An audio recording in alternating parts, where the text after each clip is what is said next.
مانتا صبحتي مغنانا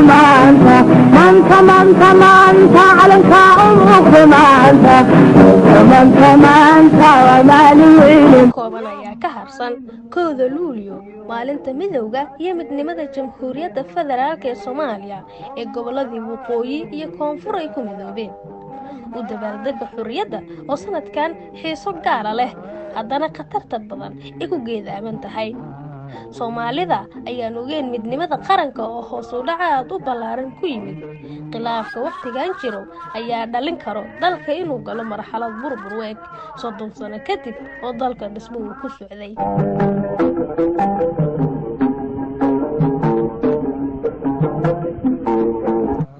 2020 qorshaha doorashada in laga cabsado ayuu dalku u marayaa oo aan weli heshiis rasmi ah laga gaarin aragtida social media ayaa qayb ka noqotay hagida dalka iyo mar-abaalka sheekada rasmiga ah ee gudaha ka socoto xitaa dhiibashada ra'ligaaga siyaasadeed ayaa la kulmi kartaa in lagugu yeero qaran dumis mucaaradka iyo muxaafidka ayaa kan kale ugu jawaaba baraha bulshada waxayna keentay in taageerayaasha labada dhinac ee kan kale ugu abaal gudaan dacaayad iyo iskooxaysi bulshada dhexdeeda ah heestii waayaha cusub ayaa abaalmarin loogaga dhigay diskileeg waxayna la kulmeen wejigaba xagga fanka ah youtuberiskana waxay u noqotay faalada maalintaas iyagoo reaction ka bixiyay waxayna taas waayaha cusub ay waayeen taageerayaashoodii ilaa muddooyinka sanado badan soo taageeraya maadaama ay yihiin dad inta badan fanka hore ugu jiray ilaa noloshoodii Nairobi iyo tan qaaradda Yurub ay ku nool yihiin siyaasiyiinta ayaa midka kale ku eedeeya asagoo isticmaalaya warbaahinta bulshada iyo midda caadiga ah ee faafreebka soo saartay TV-yada iyo idaacadaha ama website-yada wax lagu qoro Soomaaliya waa allow sahal xaaladda waqtigan ka jirto waana qofka caqliga leh ayaa fahmi kara hadba sida wax u socdaan iyo halkay u jeedaan waqti xaadirkan عرب haddii aad tahay waxaad la kulmi kartaa kommentiyo aan ku cajibin sabab uma tihid waxaad adigu qortay balse waa ra'yiga taageeraha dawladda waqtigan joogta haddana doorashada oo cadeen waa cabsi kale xurriyadda dalkeena uu haysto waa cabsi kale maadaama laga baqdin qabo in doorasho aysan waqtigeeda ku dhici doonin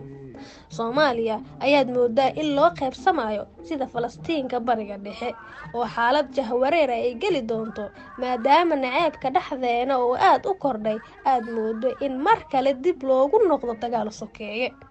Soomaaliya midnimadeeda maxaa dan ugu jiro maanta oo kale xurriyadda inay dib u xasuustaan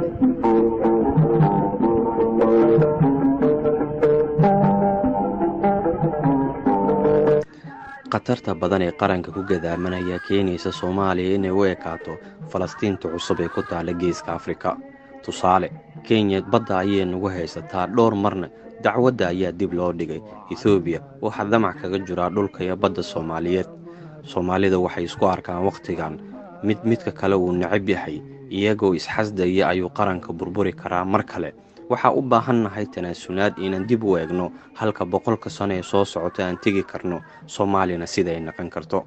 midnimo buuxda oo la helo ciidan awood buuxda u leh hanashada dalka iyo doorashadu la isku tanaasulo Soomaaliya waxay keeni kartaa inay noqoto dalka ugu wanaagsan caalamka oo colaad ay ka dhacdo waxaan noqon karnaa tusaalaha cad ee mustaqbalka caalamka ee bedela magaxumadii 30 sano aan soo jiidanayni taasoo qof walba oo Soomaali ah oo la daala dhacayo warbixintan waxa qalanka u qaadatay Luul Shahaad Cali Shaalu iyada ayaan ila soo jeedinaysay aniguna waa Maxamuud Sheekh Cumar Milano tan intaan dib u kulmin doono Soomaaliya nabad ninkii kala saar lahu ninkii kala socwado ninkii si xun u fekero aday taladii ku segto sidaad moodaysa mahe war hooy Soomaaliya Soomaali baale aday taladii ku segto sidaad moodaysa mahe war hooy Soomaaliya Soomaali baale